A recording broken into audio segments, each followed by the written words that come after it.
The woods behind Merritt's farmhouse had always been quiet, too quiet since Thelma passed. On that chilly October morning, the air was thick with mist, and the leaves beneath his boots crunched like old bones. He walked his usual path, cane in hand, Oberon trotting beside him. The German shepherd never caused a fuss. That's what made today so strange. Oberon kept stopping. His ears perked, nose twitching, muscles tense. Merritt noticed, but brushed it off, until they reached a tree he didn't remember. It was larger than the others, with a swollen knot halfway up the trunk, covered in deep green moss. That's when Oberon started barking. It wasn't a normal bark. It was frantic, insistent, as if he was warning Merritt about something. The man tugged on the leash. "Oberon, easy now. What's gotten into you?" But the dog wouldn't move. His body blocked Merritt's path, eyes locked on the knot in the tree like it was alive. Then Merritt saw it. Something glinted beneath the moss, a gold ring, half buried in bark, like the tree had grown around it. His breath caught. The shape, the size. It looked exactly like Thelma's wedding band. The one she wore the night she died. The one that was never found after the crash. His hand trembled as he reached for it. Oberon let out a deep, sorrowful howl, the kind Merritt hadn't heard since the day Thelma's casket was lowered into the ground.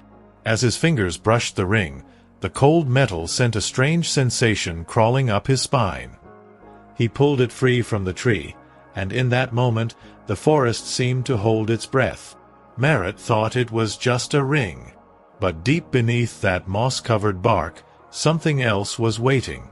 Something that had been buried, and had just been disturbed. Back inside the farmhouse, Merritt sat at the worn kitchen table, staring at the ring like it might move on its own. The light outside had shifted, soft amber filtering through the curtains, casting long shadows across the walls. The ring sat motionless on a folded paper towel, but Merritt couldn't bring himself to touch it again. Not yet. Oberon hadn't taken his eyes off the door. His ears twitched every few minutes, as if still hearing something out there in the trees. Merritt glanced at him, uneasy. That dog had seen storms, bears, even a small brush fire. Never once had he acted the way he did today. There was something primal in the way Oberon barked at that tree, something Merritt couldn't shake. He picked up the ring again and turned it over in his calloused hands. The engraving inside was faded, but still legible, "Yours always, T." The exact words he'd had etched into Thelma's ring decades ago. His hand trembled slightly as he set it back down. This wasn't just a look-alike. It was her ring. No doubt in his mind. But how had it ended up there, embedded inside a tree, like it had been swallowed whole over time? The accident happened miles from that part of the woods. Merritt had searched for days after the crash, walked through every inch of the wreck site. The search teams had turned over brush and combed through the soil. The ring was declared lost. Later that day, Merritt pulled an old storage box from the back room, one he hadn't opened in nearly a decade. It was full of photos, letters, birthday cards, and yellowing newspaper clippings. He sifted through the memories slowly, stopping when he reached a photo of Thelma standing in those same woods. She looked younger, maybe late 30s. In the picture, she stood in front of trees that looked eerily familiar. And behind her, just barely visible in the corner, that same strange burl on a tree trunk. He stared at the photo for a long time. Had that tree always been there? The image was blurry, but his stomach turned anyway. The shape of the trunk, the moss pattern, it matched too perfectly. It didn't make sense. How had he never noticed it before? And why had Thelma gone walking there the night before she died? A memory flickered, something he hadn't thought about in years. That night, Thelma had come home shaken. She didn't explain. Just said she needed to drive into town for something important. She'd kissed him on the forehead before she left, something she hadn't done in months. And when she didn't come back, Merritt had assumed it was just bad timing. A tragic accident. But now he wasn't so sure. Something had started that night. And somehow, it was still unfinished. That night, sleep came in short, broken fragments. Merritt tossed and turned in the bed he used to share with Thelma, the ring resting on the nightstand beside a glass of water. The old farmhouse creaked with the wind, and every sound outside, every rustling branch or snapping twig, felt closer than usual. Oberon paced by the window, occasionally pausing to stare out toward the woods like he was waiting for something or someone. Just after 3 a.m., Merritt gave up on sleep and walked to the kitchen.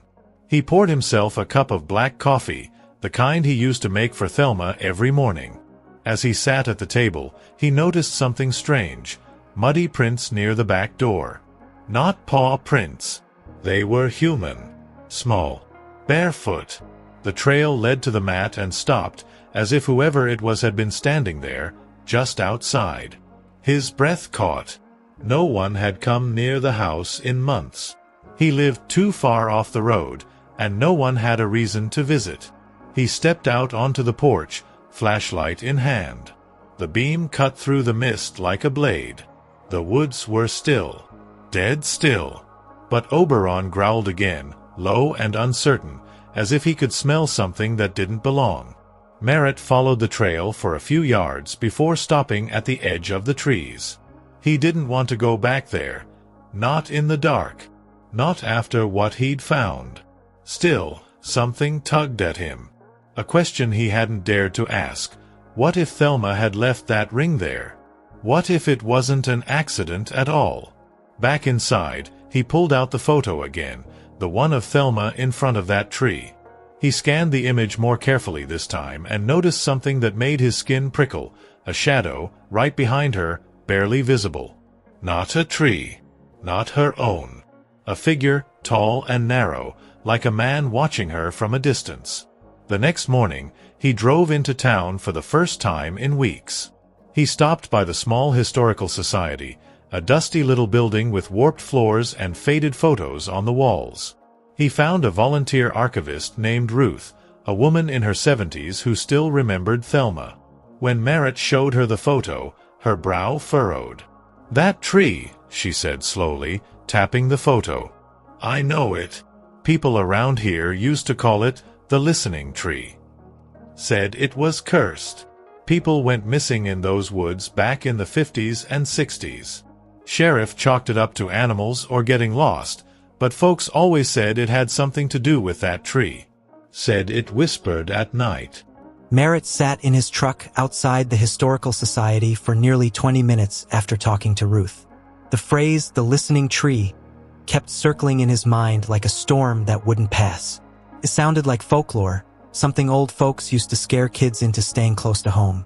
But Thelma hadn't believed in stories like that. Or at least she never said she did. So why was she near that tree? Alone. The night she died? Back at the house, Merritt pulled out one of Thelma's old journals. He'd never read them before, never wanted to intrude on her private thoughts. But now, with everything unraveling, he wasn't sure he could afford not to. He flipped through the first few entries, mostly about gardening, neighbors, and small-town gossip. But further in, the tone changed. One entry, dated just 3 days before the accident, stopped him cold. "The dreams are coming back. The tree again. I hear it. I don't want Merritt to worry, he's been through so much already. But I swear I hear it calling. I went back there yesterday. Still there. Still watching." His throat tightened. What dreams? What did she mean, still watching? He'd lived with Thelma for over 30 years. He knew her moods, her silence, her grief. But this was something else. Something she'd chosen to keep from him. And worse, something that may have led her back into those woods. Alone. That evening, Merritt returned to the tree. He didn't tell anyone. Didn't bring a camera or even a flashlight. Just a lantern and Oberon. The dog was hesitant, ears pinned back, tail low. As they approached, the air felt heavier, thicker, like walking underwater. Merritt stopped a few feet from the trunk. The spot where he found the ring looked untouched now, as if the tree had swallowed the space whole again. Suddenly, Oberon whimpered. Merritt turned and saw the dog backing away, fur raised, eyes fixed on the tree. Then came a sound, so faint it could have been mistaken for the wind. But it wasn't the wind. It was a voice, a whisper, low, broken, coming from the bark itself. Merritt froze. For a second, he thought he heard his name. Not shouted, whispered. A memory he hadn't touched in years surfaced. Thelma's voice, soft in the morning, saying, "Come back to bed, Merritt." But it wasn't loving this time. It was pleading. He took a step closer, heart pounding in his chest like a war drum. Merritt stood frozen, the lantern trembling slightly in his hand. The whisper was gone now, swallowed by the trees as quickly as it had come, but the echo of it lingered in his ears. He turned to Oberon, who had backed several steps away and was growling low in his throat, eyes locked on the tree as if it were alive or worse, aware. He took a deep breath and stepped closer to the trunk. His hand, rough with age and work, reached out to touch the bark where the ring had been. It was smooth now, too smooth, like something had sealed over it, like the tree had healed itself overnight. But beneath that smooth surface, Merritt felt a vibration, faint, rhythmic, like a heartbeat. Panic clawed at the edges of his chest, but he didn't move. A part of him needed to know, not just about the ring, not just about the tree, about Thelma, about what she had been hiding.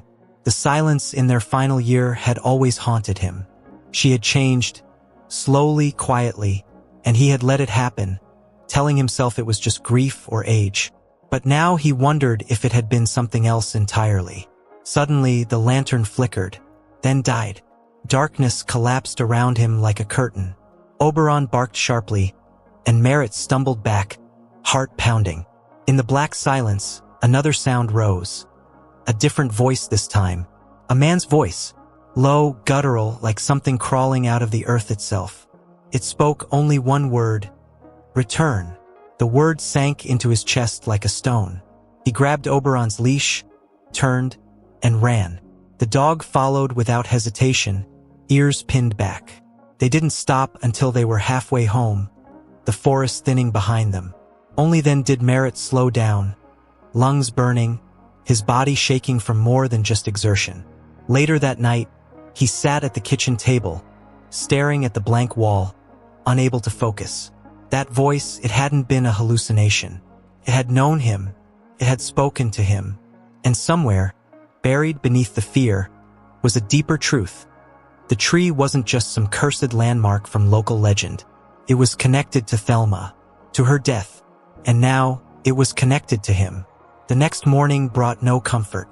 The sunlight felt pale and cold, barely cutting through the heavy clouds overhead. Merritt hadn't slept. The whispers from the tree, the voice saying return, repeated over and over in his mind like a record stuck on a broken groove. He moved through the house in silence, almost afraid to speak out loud, as if doing so would confirm that something had followed him home. Driven by a need he didn't fully understand, Merritt went back to the attic. He hadn't been up there since Thelma died.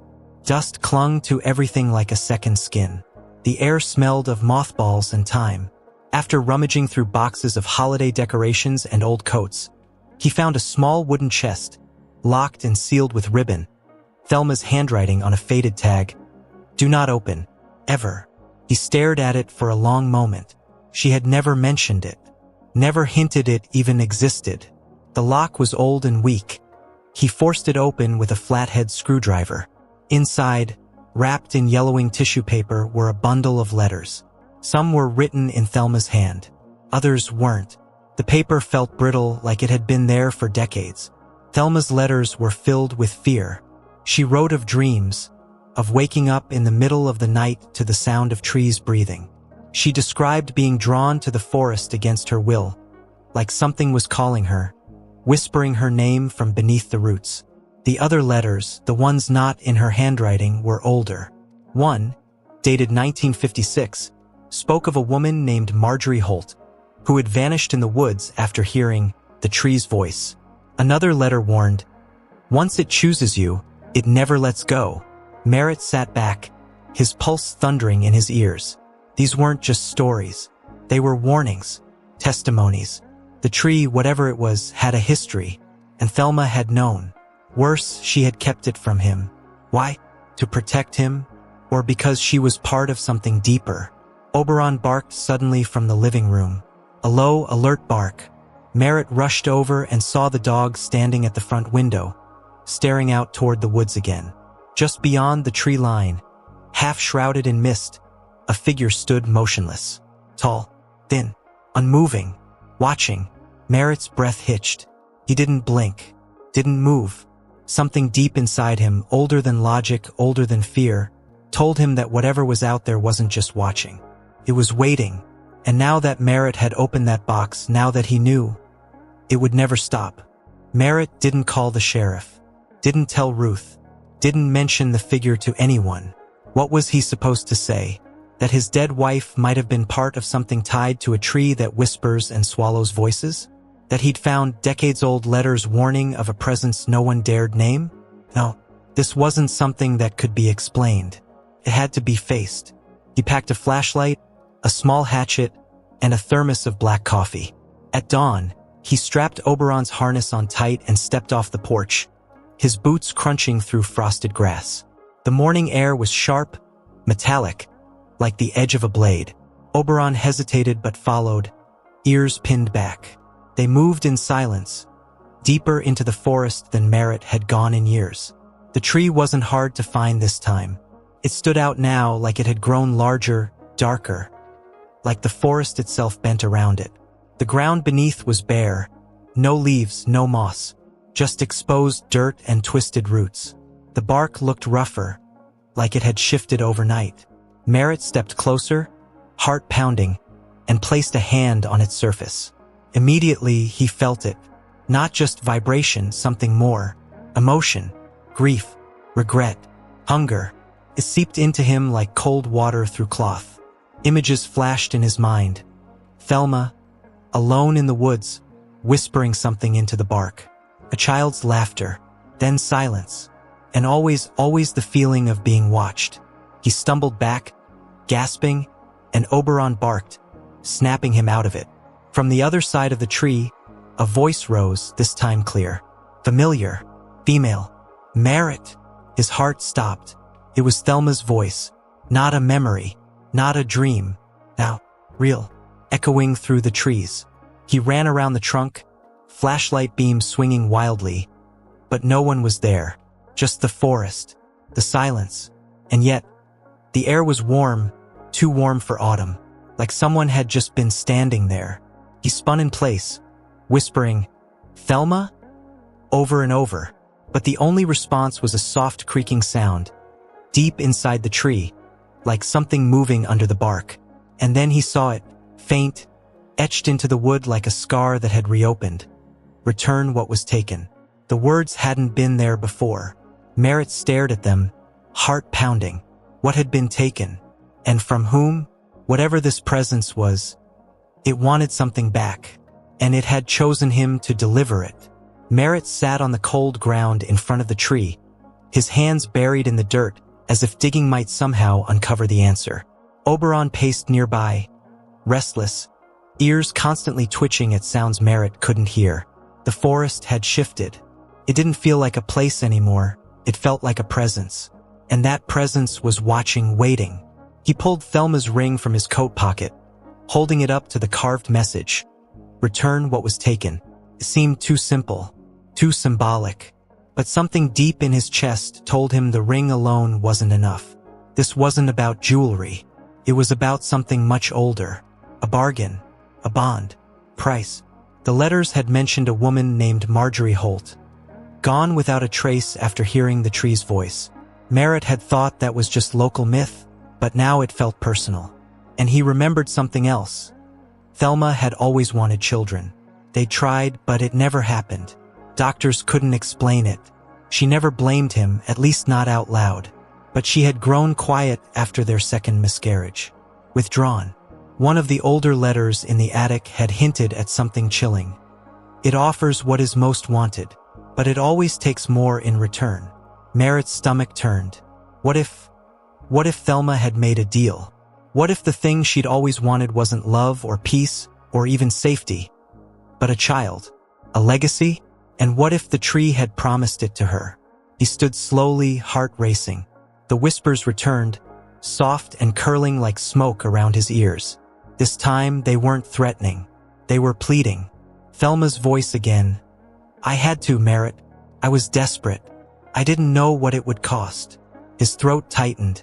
He looked at the ring again, then down at the soil beneath the tree. It was no longer just about Thelma's death. It was about what she left behind and what she owed. And now Merritt was holding the debt, the final payment. Merritt stood beneath the towering tree, the bark like old, cracked leather stretched over something alive. Wind rattled through the branches, but he could no longer hear it. The forest had gone quiet again, that unnatural kind of silence that comes before a storm. Not in the sky, but in the soul. In one hand, he held Thelma's ring. In the other, the journal she'd never meant for him to read. Her words were etched into his memory now, as much a part of him as the years they'd spent together. If it asks, I'll say yes again. I'd give anything to hold what we lost. And she had. He sank to his knees, staring at the gnarled roots that coiled like fingers around the base of the tree. Everything made sense now. The miscarriages, the pain she never shared, the long walks alone into the woods, the way she started looking past him near the end, as if seeing something or someone else. It wasn't just grief or madness. It was devotion, sacrifice, desperation wrapped in silence. She hadn't told him because she didn't want him to try and stop her.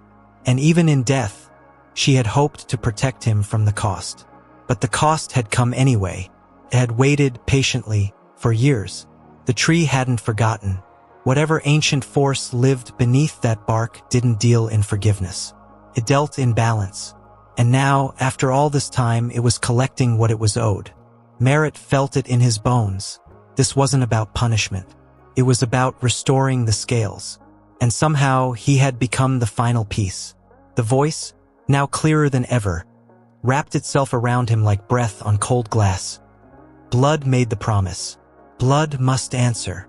Tears welled in his eyes, blurring his vision. He whispered into the dirt, I would have given anything to Thelma, but not like this. His voice cracked under the weight of love and betrayal. He wasn't angry at her, not truly.